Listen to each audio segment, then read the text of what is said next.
보겠습니다. 구약 성경 시편 103편 1절로 6절의 말씀입니다. 1절로 6절 신약 성경 876페이지입니다. 저와 한 절씩 나누어서 봉독하도록 하겠습니다.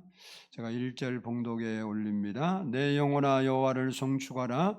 내 속에 있는 것들아 다 그의 거룩한 이름을 송축하라. 내 영혼아 여호와를 송축하며 그의 모든 은택을 잊지 말지어다. 그가 내 모든 죄악을 사하시며 내 모든 병을 고치시며 내 생명을 파멸해서 속량하시고 인자와 긍휼로 간을 씌우시며 좋은 것으로 내 소원을 만족하게 하사 내 청춘을 독수리같이 새롭게 하시는도다. 여호와께서 공의로운 일을 행하시며 억압당하는 모든 자를 위하여 심판하시는도다. 아멘. 이 시간에는 성가대의 찬양이 있겠습니다.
기도드리겠습니다. 사랑해 주님 감사합니다. 오늘 또 이렇게 하나님께 말씀 듣기 전에 머리를 조아렸습니다. 하나님 우리 마음을 이 시간도 만져주시고 우리의 허물과 죄악은 예수 피로 다 씻어주시고 우리의 마음에 열린 마음을 두셔서 하나님 말씀이 우리 마음에 살아서 역사하는 시간 되게 하시고 말씀이 우리에게 이루어지는 시간이 되게 하옵소서. 오늘 또 아버지 하나님 모든 우리 성도들 마음속에 하나님의 은혜와 사랑이 흘러넘치게 하시고 그 은혜를 기억하는 시간이 되게 하옵소서. 감사드리옵고 예수님의 이름으로 기도드리옵나이다. 아멘. 할렐루야. 우리 옆 사람과 한번 인사합니다. 사랑하고 축복합니다. 한번 따라서 하겠습니다. 잊지 말아야 할 감사. 우리는 살면서 상처도 받고 은혜도 받습니다. 그런데 상처는 우리 뼛속 깊이 새겨놓고 감사는 생각에 새깁니다. 그래서 상처는 세월이 흐르고 흘러도 잊혀지지 않습니다. 감사는 금방 잊어버리고 맙니다. 그러나 그리스도인들은 할 수만 있으면 상처는 빨리 잃어버리고 감사는 평생 기억해야 됩니다. 왜냐하면 그래야 행복한 삶을 살 수 있고 감사한 삶을 살 수 있기 때문에 그렇습니다. 세상에서 가장 행복한 사람이 누구라고 생각하십니까? 따라서 합시다. 나다. 여러분이 행복하다고 생각해야 행복한 거예요. 따라서 해요. 나다. 세상에서 가장 행복한 사람은요, 감사하며 사는 사람입니다. 돈이 아무리 많이 있어도, 그리고 명예와 권력과 인기가 있어도 자기 마음에 감사한 마음이 없다. 그 사람은 절대 행복할 수가 없어요. 그러나 내가 가진 것이 없고 다른 사람 보일 때는 을신연스럽고 좀 불쌍하게 보여도 내 마음에 감사가 넘친다. 그 사람은 행복한 거예요. 우리가 감사해야 할 이유, 잊어버리지 말아야 할 이유 중에 하나가 뭐냐? 행복하기 위해서예요. 벨 히름 뮬러라는 사람은요, 가장 행복한 사람들은 가장 많이 소유한 사람이 아니라 가장 많이 감사하는 사람이다 그랬어요. 바라기는 우리도 하루하루를 감사하며 살 수 있기를 축복합니다. 시편 103편은요, 다윗이 지은 시로 하나님께 대한 감사와 찬양시입니다. 그 중심 내용은 우리의 죄악을 사하시고 우리 병을 고치시고 돌봐주신 하나님께 온 마음으로 감사하며 찬양하라라는 시입니다. 그러면 본문에서 다윗은 무엇을 감사하고 찬양했는지를 한번 살펴보려고 합니다. 먼저는 따라서 합시다. 모든 죄악을 사해 주신 은혜. 지금 다윗은 우리가 하나님께 감사해야 할 것이 뭐라고 말하냐면 모든 죄악을 사해 주신 그 은혜를 잊지 말고 감사하며 살아라 이렇게 말합니다. 우리 3절을 한번 보겠습니다. 본문 3절 같이 읽습니다. 시작. 그가 내 모든 죄악을 사하시며 내 모든 병을 고치시며. 아멘. 아멘. 하나님께서 우리에게 베푸시는 은혜들이 수도 없이 많습니다. 그 중에서 가장 큰 은혜가 무슨 은혜냐면 한번 따라서 하겠습니다. 죄 사함의 은혜. 우리는 직장이 없는데 직장 생기고 몸 아픈데 고쳐주고 어려운 일 있는데 해결해주고 그러면 하나님 은혜가 크다고 생각하는데 그보다 더욱 큰 은혜는 어떤 은혜냐면 죄 사함 받은 은혜입니다. 그 이유는 죄의 삭시 사망이기 때문에 그렇습니다. 로마서 6장 23절을 보면 죄의 삭은 사망이요 하나님의 은사는 그리스도 예수 우리 주 안에 있는 영생이니라 그랬습니다. 인간 본래 하나님께서 창조할 당시에는 하나님 은혜 안에서 영원히 살 수 있는 존재로 살아가도록 지음받았지만 사람이 하나님의 법을 어기고 죄를 지음으로 사망이 왔어요. 사망. 죽음이 왔어요. 죽음. 그래서 누구든지 태어나면 죽게 돼 있어요.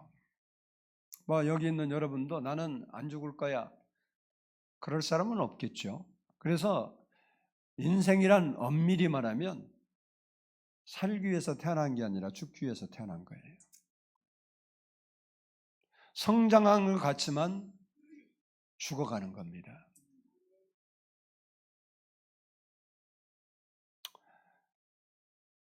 더 중요한 것이 뭐냐면, 진짜 우리에게 중요한 건요, 우리가 이 세상에 똑같이 살아가는데 이 세상에 살아가는 동안 우리가 이 세상에서 운명하기 전에 죄 문제를 해결해야 한다는 사실입니다. 죄 문제를 해결하지 못하면 죽은 후에는 영원히 꺼지지 않는 불못인 지옥에 들어가게 되어 있습니다. 그래서 죄 사함의 은혜가 가장 큰 은혜인 겁니다. 우리가 세상에서 받는 은혜들은 잠시 우리에게 임하는, 병을 고침받든지 부자가 되든지 출세를 하든지, 이것은 잠시, 우리로 말하면 100년 기껏 앞뒤로 해봐야 몇 년 안 되는 삶에 불과한 것에 그치는 은혜예요. 그러나 죄 사함의 은혜는 가장 큰 은혜예요. 왜? 영원히 지옥에서 영원히 고통당할 우리를 건져주신 은혜이기 때문에 그렇습니다. 본문에 사한다, 죄를 사한다라는 말은 능동분사형이에요. 우리나라 말은 그런 것들이 없죠. 영어는 좀 있지만, 헬라어나 히브리어는 그 부분이 확실합니다. 이 말은 끊임없이 계속해서 용서하신다라는 말이에요. 그러니까 한 번 용서하고 마는 게 아니라 끊임없이 계속해서 용서한다는 말이 본문에 사한다, 그 말이에요. 시편 86편 5절을 보면 주는 선하사 사죄하기를 즐거워하시며 주께 부르짖는 자에게 인자함이 후하심이니라 라고 했습니다. 사람은 본인도 죄가 있고 잘못이 있음에도 불구하고 다른 사람의 허물이나 잘못을 쉽게 용서하려고 하지 않아요. 아마 우리 가운데서도 자기 마음에 상처를 주고 아픔을 주는 어떤 사람을 아직도 우리가 용서하지 못하고 살 수도 있습니다. 우리는 쉽게 우리에게 상처를 주고 아프게 한 사람들을 쉽게 용서하려고 하는 생각 자체가 없어요. 그러나 하나님은 우리 죄를 사하시고 용서하시기를 즐겨하신다는 거예요. 그렇다고 모든 사람에게 그렇게 하신 것은 아닙니다. 그러면 어떤 사람에게 하나님께서 죄 용서의 은혜를 베푸시는가? 요한일서 1장 9절 말씀을 보면, 만일 우리가 우리 죄를 자백하면 그는 미쁘시고 의로우사 우리 죄를 사하시며 우리를 모든 불의에서 깨끗하게 하실 것이요 라고 말씀하고 있습니다. 본인의 죄를 자인하고 하나님 앞에 자백하는 사람들에게 죄 사함의 은혜를 베푸신다는 것입니다. 다윗이 왜 이런 이야기를 하고 있느냐? 오늘 본문 기자가 다윗인데, 다윗이 그런 경험을 했기 때문에 그래요. 다윗이 왕 시절에 자기 신하의 부인 밧세바를 강제로 데려온 거죠. 더 사랑한 거니 강제로 데려다가 동침을 하고 그의 남편 충실한 군인 장군이었던 우리야를 살인교사해서 원수들의 손을 빌려서 살해를 했습니다. 이 사실을 나단 선지자가 폭로할 때 그가 하나님 앞에 엎드려 철저히 회개했어요. 그 회개의 장면을 보면 그가 밤마다 자기 눈물로 심상을 띄우고 요를 적신다라고 했습니다. 그래서 자기가 사죄의 경험을 가지고 있습니다. 다윗이 회개하지 않고 자기만 아는 그 죄를 자기 마음속에 품고 있을 때 얼마나 힘들고 고통스러웠는가, 그 심정을 이렇게 고백합니다. 시편 30편 3절로 4절을 보면 내가 입을 열지 아니할 때에, 이게 회개하지 않을 때라는 말입니다. 종일 신음함으로 내 뼈가 쇠하였도다. 주의 손이 주야로 나를 누르시오니 내 진액이 빠져서 여름 가뭄에 마름같이 되었나이다. 그런 1년을 회개하지 않고 버텼어요. 신하들은 아무도 모르고, 신하들은 오히려 이제 나중에 자기 아내 데려다 삼았잖아요. 그러니까 우리야 가부 구제해 준 거잖아. 왕이 누가 가부를 데려다 살겠어요? 처녀도 많은데. 근데 자기 신하 전쟁터에서 전사했다고 영웅시 만들어주고, 그의 아내 외로운 그 과부를 데려다가 아내 삼아줬으니까 모르는 사람으로 왕이 성군이에요. 자기 그늘 안에 포함해줬으니까. 근데 자기는 자기 마음속에 그게 죄인지를 알아. 그래서 자기 뼈가 마르는 것 같아. 왜? 내가 죄를 회개하고 그것을 없애야 되는데 그렇지 못하니까 뼈가 녹고 주님이 주야로 누른대. 야, 너 그렇게 살면 되겠냐?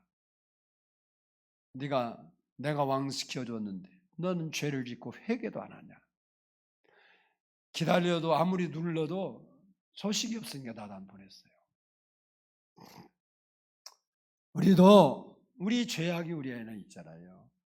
우리가 용서해야 할 것 용서하지 못하고, 이해할 것 이해하지 못하고, 우리 마음의 원망과 불평과 근심과 걱정들이 꽉 누르고 있으면 뼈가 마를 거예요. 다윗이 그래서 회개합니다. 시편 51편 3절을 보면 무릇 나는 내 죄가를 아오니 내 죄가 항상 내 앞에 있나이다. 그러면서 9절에 뭐라고 말하냐? 주의 얼굴을 내 죄에서 돌이키시고 내 모든 죄악을 지워주소서. 이렇게 회개하고 그가 죄 사함을 받은 후에 그 행복을 이렇게 노래합니다. 허물의 사함을 받고 자신의 죄가 가려진 자는 복이 있도다. 그래서 누가 복 있는 사람이냐? 죄 용서함의 은혜를 받은 사람이 복 있는 사람이라고 그렇게 고백하고 있는 것입니다. 그렇습니다. 죄 사함 받은 은혜보다 더 큰 은혜는 세상에 없어요. 사도 바울은 자기가 율법을 지킴으로 자기가 행위로서 죄 사함을 받을 수 있고 의에 이를 수 있다고 믿었어요. 그런데 예수님을 만나고 보니까 그게 아니고 예수님께서 십자가에 자기를 위해서 피 흘려 죽으심으로 자기 죄가 사함을 된 것을 깨닫고 그는 평생을 주를 위해 살았습니다. 예수님을 만났던 제자들도 평생을 주를 위해 살았습니다. 지금도 그 은혜에 감사해서 세계 여러 나라에 목숨을 걸고 선교 현장에 나가는 사람도 있고 많은 그리스도인들이 복음을 전하며 그리스도를 위하여 살아가고 있는 것입니다. 예수님은 십자가에서 우리의 모든 죄값을 치러주셨습니다. 그래서 우리는 구원받고 영원한 천국을 약속받고 하나님의 자녀로 살아가고 있는 것입니다. 우리의 모든 죄악을 사해 주신 예수 그리스도의 십자가의 사랑과 은혜를 결코 잊지 말고 감사하며 살아야 된다고 말해요. 다윗은 그 은혜를, 내 죄를 사해 주신 그 은혜를 그는 감사하고 찬양하며 살았습니다. 두 번째는 따라서 합시다. 모든 병을 고쳐주시는 은혜. 우리 3절을 보도록 하겠습니다. 3절 다시 한번 읽습니다. 시작. 그가 내 모든 죄악을 사하시며 내 모든 병을 고치시며. 아멘. 아멘. 내 모든 병을 고치시는 은혜를 잊지 말고 감사하라는 겁니다.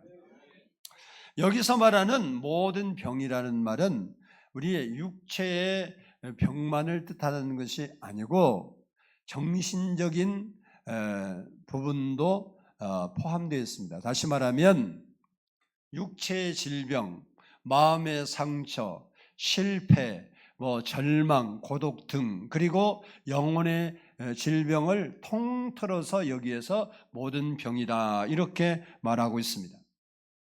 여기 고친다는 말은 여러분이 잘 아는 찬송도 있죠. 복음서가 여호와 라파 여호와 라페 여호와께서 치료하셨다는 그런 찬송도 있는데 바로 라파라는 말입니다.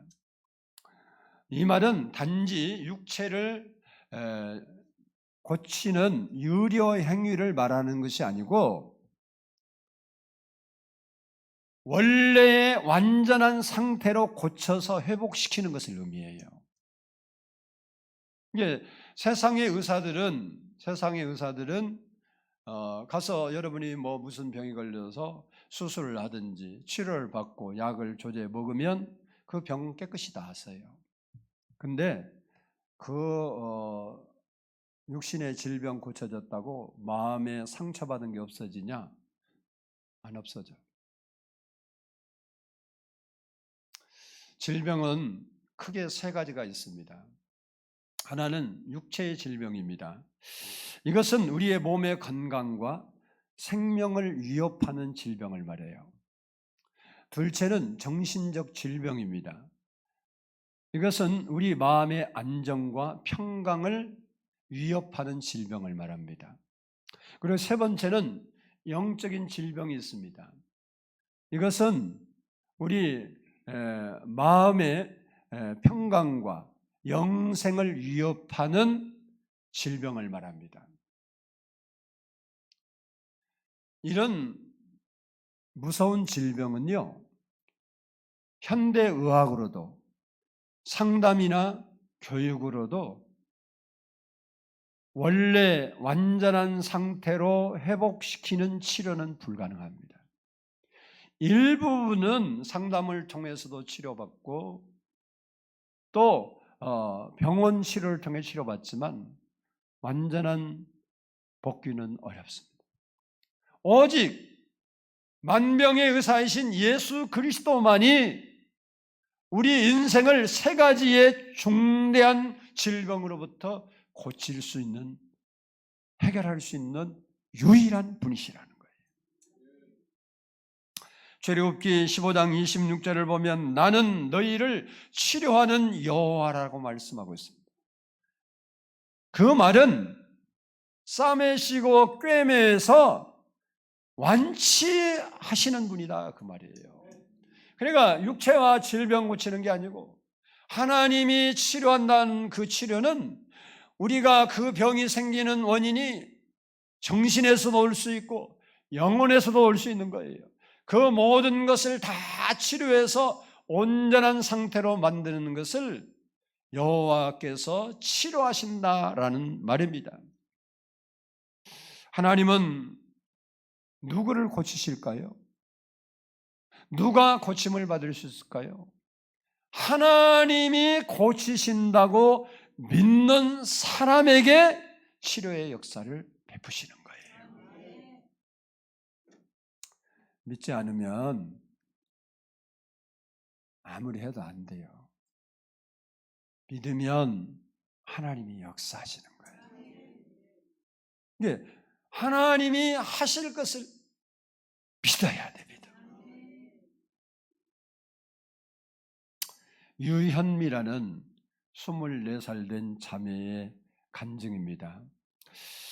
그녀는 어릴 적부터 주변 사람들에게 돕는 걸 이렇게 좋아했어요. 그런데 성장해서는 자기가 다른 사람에게 호의를 베푼 그 일을 이용하는 거예요. 사람들이 자기의 착한 걸 이용해. 그러니까 그럴 때마다 마음의 상처를 많이 받았어요. 그러면서 마음이 점점 병들어갔습니다.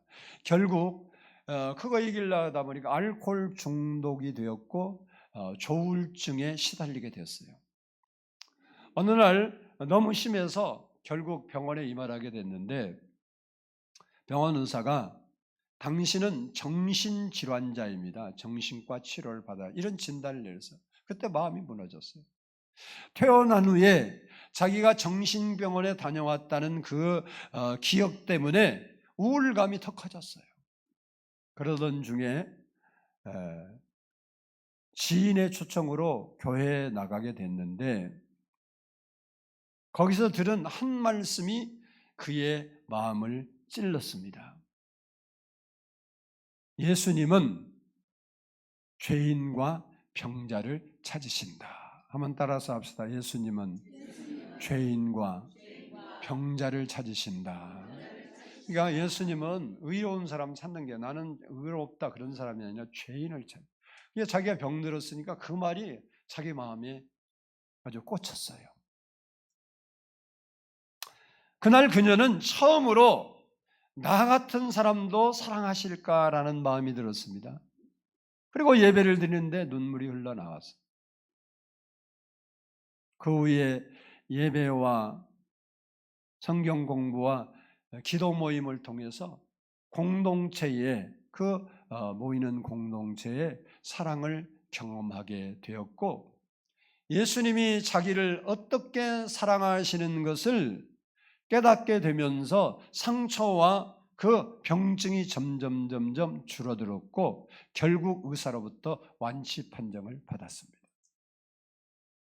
그녀는 자기를 고쳐주신 하나님께 항상 감사하며 산다고 고백하고 있습니다. 하나님은 지금도 우리를 고치시는 하나님이십니다.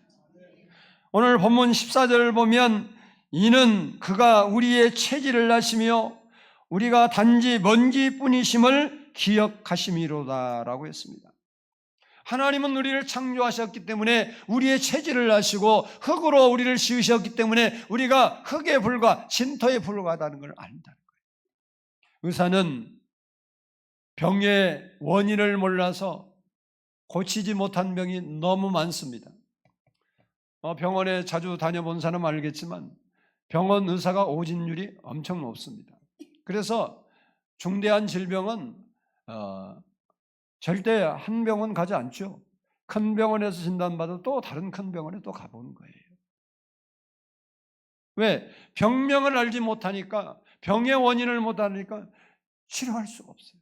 그러나 하나님은 우리의 체질을 아시고 우리의 생각을 아시고 우리의 마음을 아시고 우리의 과거와 현재와 미래를 아시기 때문에 우리를 고치시고 새롭게 하시는 것입니다. 그러므로 우리는 고치시는 하나님께 나가서 기도함으로 고침을 받아야 돼요. 하나님은 우리의 정신적인 문제도 치료하시고 영적인 문제도 치료하시고 우리의 육체의 면도 치료하시는 거예요.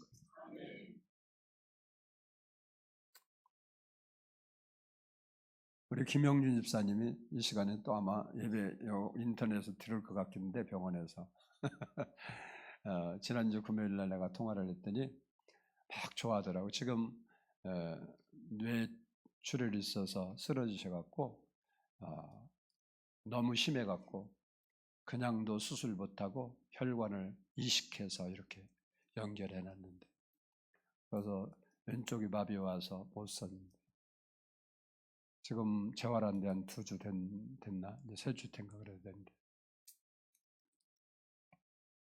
처음으로 거기 재활하는 데서부터 그 병원 가면 이게 휠체어 타고 늘 이제 우리 권사님이 왕래했는데 그날 처음으로 그 미는 거 사각형 된 거 병원에 가면 있죠. 그거 밀고 혼자 왔다고 너무 좋아한다고 하더라고요. 다리가 힘이 들어오니까 이제 그거 밀고 혼자 왔다고. 다음 때는 맨날 이렇게 조금씩 들어온다고 그러더니 한 2주 됐는데 이제 3주째 되는가 그런데 이제 재활하는지 이제 상당히 힘이 많이 들어와 갖고 이제 이거 밀고 왔다고. 그래서 그 집사님이 옛날에는 기도 생활 그렇게 안 했는데 그 권사님이 그래요. 눈만 뜨면 엎드려서 하나님 그리고 기도합니다. 제가 기도하면 하면 소리가 아주 커요. 하나님이 고치시는 것을 믿는 사람들은 하나님의 고치심이 있는 거예요. 믿지 않는 사람은 평생 교회 가도 없으니까 걱정하지 마세요.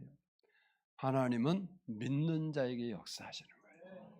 다윗은 그런 경험을 했기 때문에 병을 고치시는 우리의 모든 병 고치신데 고치시는 하나님의 은혜를 감사하고 찬양하라고 그렇게 말하고 있는 것입니다. 우리도 그 은혜를 늘 기억하며 감사하며 살아야 될 줄로 믿습니다. 마지막으로 따라서 합시다. 소원을 만족해 하시는 은혜. 우리 5절을 한번 보겠습니다. 5절 말씀 시작. 좋은 것으로 내 소원을 만족하게 하사 내 청춘을 독수리 같이 새롭게 하시는도다. 아멘. 아멘. 본문의 다윗은 소원을 만족해 하실 뿐만 아니라 자기를 독수리가 비상하는 것처럼 새 힘을 주시는 하나님이라고 고백하고 있습니다. 그렇습니다. 하나님은 우리의 기도를 들으시고 우리의 삶을 인도하실 뿐만 아니라 우리의 소원을 만족해 하시는 하나님이시라는 겁니다. 우리의 삶을 돌아보면 숱한 어려움과 절망과 그리고 힘든 역경, 그런 여건들이 우리에게 많이 있었지만 하나님의 은혜가 있었기 때문에 오늘 내가 존재하는 겁니다.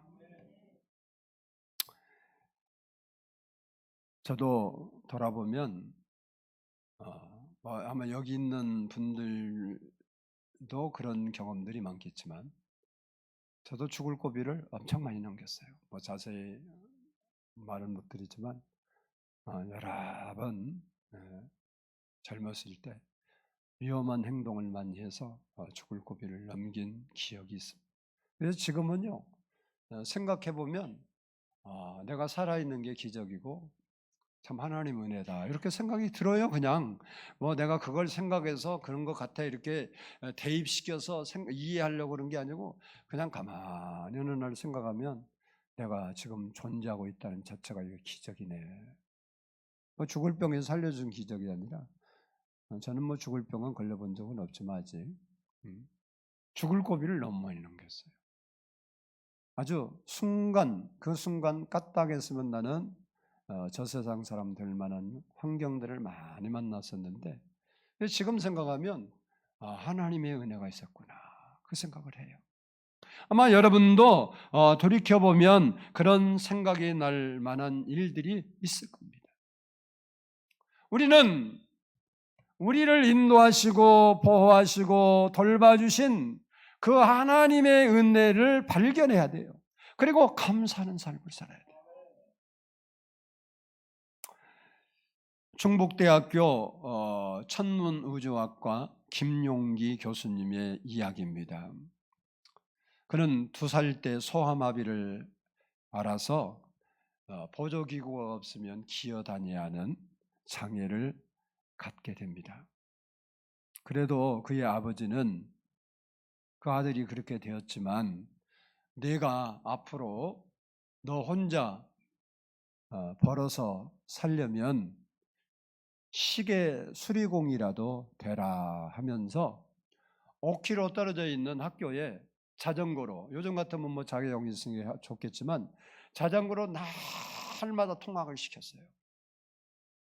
근데 중학교 2학년 때 안타깝게도 교통사고로 아버지가 돌아가셨습니다.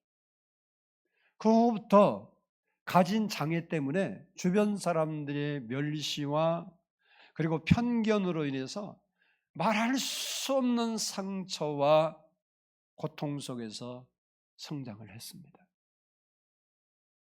그래도 하나님의 은혜로 크리스천 교수를 만나서 다른 사람들은 너 뭐 그럼 뭐 대학 가서 뭐 할래? 뭐 대학 가지 말라 그래. 그 교수님의 도움으로 연세대학교 천문학과에 입학해서 공부하게 되었습니다. 그 후에 독일에 건너가서 20대 후반에 상당히 빠른 나이에 박사학위를 베를린 대학에서 받았습니다. 그런데 그에게 다시 시련이 찾아왔어요. 뭐 어떤 뭐 정상적인 자매지만 여자친구가 있었는데 오래 사귀다가 이제 자기가 박사학위도 받았고 그러니까 이제 결혼하면 되겠다 해서 청혼을 했는데 그 자매는 뭐 좋아했으니까 이렇게 사귀었지만 부모가 장애인하고는 결혼할 수 없다 해서 결국은 깨졌어요. 그래서 그가 내가 박사가 되면 뭐하냐, 결혼도 못하는데 차라리 죽는 게 낫겠다, 아주 자괴감과 절망감에 깊이 빠졌습니다. 그러다가 그때 살아계신 하나님을 만납니다. 그리고 그는 비록 장애가 있지만 전능하신 하나님이 나와 함께함으로 나는 하나님의 영광을 위하여 귀하게 쓰임받을 것이라는 확신을 가지게 돼요. 이게 우리도 우리의 장애가 있든 뭐 그 지혜가 부족하든 무엇이 부족해도 전능하신 하나님이 나와 함께하니까 나는 귀하게 쓰임받을 그런 존재가 될 것을 믿어야 돼요. 그렇게 차라리 뭐 박사가 됐으면 뭐예요? 결혼도 못하고 사랑하는 사람과 살지도 못하고 차라리 죽으면 좋겠다, 이렇게 절망하고 좌절의 늪에 빠졌던 그가 하나님 만나니까 달라졌어요. 전능하신 하나님이 내 장애가 무슨 문제야? 나는 하나님의 영광을 위하여 귀하게 쓰임받게 될 것이다.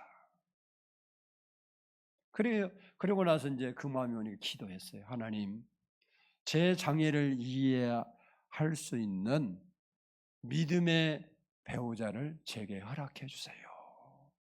기도 시작한 지 1년이 안 돼서 연세대학교 성악과 출신의 아주 멋있는 자매를 만나서 결혼을 했고 보란듯이 2남 4녀를 낳았습니다. 여러분보다 훨씬 낫잖아. 나는 하나밖에 못 낳았는데 6명이나 낳았어요.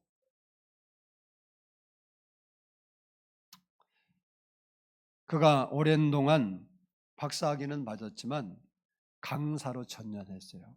그러니까 여러분이 대학 교수 뭐 이름만 멀쩡하게 교수라고 붙고 강사하는 사람이 대부분이에요. 그 강사는 아주 개털이에요, 세상 말로. 왜? 그러니까 머니가 안 생겨. 뭐 대학 교수는 돈 많이 받을 것 같은데 강사는 그렇지 않아. 적어도 전임 교수 돼야 이제 되는데, 그러니까 시간 강사니까 힘들잖아요. 그래서 또 하나님 기도한 거예요. 하나님, 저에게도 안전한 직장을 주세요. 이 대학 저 대학 찌끔찌끔 시간 강사 말고 해주세요. 이렇게 기도하는데 하나님이 말씀을 주셨어요. 시편 41편 2편 11절이에요. 여러분도 잘 들어보세요. 내 영혼아, 내가 어찌하여 낙심하며 어찌하여 내 속에서 불안해하는가? 너는 하나님께 소망을 두라. 나는 그가 나타나 도우심으로 말미암아 내 하나님을 여전히 찬송하리로다. 하나님, 나에게 안전한 직장 달라고 기도했더니 하나님이 말씀 주는 거예요. 너 왜 낙심하고 불안하느냐? 너를 도우실 전능하신 하나님 봐라. 그러면 그분이 너를 도와서 너가 찬송하게 만들어줄 거다. 이 말씀을 그에게 준 거예요. 근데 어느 대학 붙게 해주겠다 이러면 좋겠는데 하나님 그렇게 역사하지 않아요. 말씀 딱 던져놓고 이제 네가 믿냐 안 믿냐, 믿으면 하나님이 이루어주고 안 믿으면 끝이요.